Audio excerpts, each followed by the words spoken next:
اگه خبر داری حرف نمیزنی، اول مقصر شخص این آقاست، بعد او را خطاب و عتاب کنی که چرا این مرد رو اینجا گذاشتی، چرا دوباره اینا وعده گرفتی، چرا 2 روز دیگه دعوتش میکنی بیاد برات سخنرانی کنه. خب معلومه شاید خبریه، اینا پشتشون به تو گرمه این غلطا رو میکنن.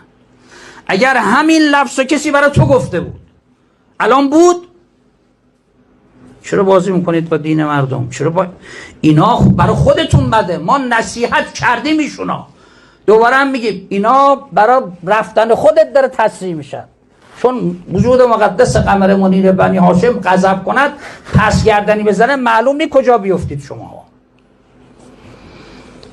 به نفع خودتونه. اینا رو از دور و بر خودت بنداز دور.